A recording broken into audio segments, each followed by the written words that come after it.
खबर देंगे। आयशा मंजिल पर ट्रैफिक पुलिस पर हमले की सीसीटीवी फुटेज वक्त न्यूज ने हासिल कर ली है। पुलिस ने फुटेज की मदद से मुलजिमान की तलाश का भी आगाज कर दिया है। जाए वकुआ पर 4 ट्रैफिक पुलिस एहलकारों को तैनात किया गया था। इब्तदाई तफ्तीश में यह बात भी सामने आई है। निशाना बनने वाले 2 एहलकारों में से एक सिक्योरिटी की ड्यूटी पर मामूर था। इब्तदाई तफ्तीश में जाए वकुआ से पुलिस को 9mm का एक कॉल भी बरामद हुआ है। मोनिस सिराज हमारे साथ मौजूद हैं, उनसे मजीद जानेंगे। मोनिस, बताएगा क्या तफसीलात हैं? जी देखिए, बिल्कुल आज सपहर पुलिस पर होने वाला हमला जो कि आयशा मंजिल के मकाम पर हुआ था, ट्रैफिक पुलिस के 2 एहलकारों को निशाना बनाया गया था और जिसके नतीजे में दोनों मौके पर ही जाँ बाग हो गए थे। इस वाकये की सीसीटीवी फुटेज जो है वो मंजर आम पर आई है, जिसमें बासानी देखा जा सकता है कि मुलजिमान ने पुल के नीचे जो है जब साए में खड़े ट्रैफिक बहाली में मसरूफ एहलकार थे उनको निशाना बनाया। उसके बाद मुलजिमान जो है वहां से फरार हुए।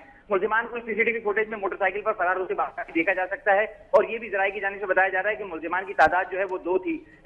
आपको बता दूं कि इब्तिदाई तफ्तीश में ये बात वाज़ेह हो सकी है कि जाए वकुआ से एक 9mm का पोल जो है वो मिला है, जिसे पुलिस ने फॉरेंसिक लेबोरेटरी रवाना कर दिया है। जबकि मुख्तलिफ शोबा तफ्तीश से वाबस्ता अफसरान भी जो है वो मौके पर पहुंचे हैं और इब्तिदाई तहकीकात में ये बात सामने आई है कि मुलजिमान पुलिस एहलकारों को निशाना बनाने के बाद उनका सरकारी असलाह भी लेकर फरार हो गए हैं। इस सीसीटीवी फुटेज की मदद से पुलिस ने जो है मुलजिमान की तलाश का काम भी शुरू कर दिया है। जी शुक्रिया आपका, मोनिस, हमें अपडेट कर रहे थे।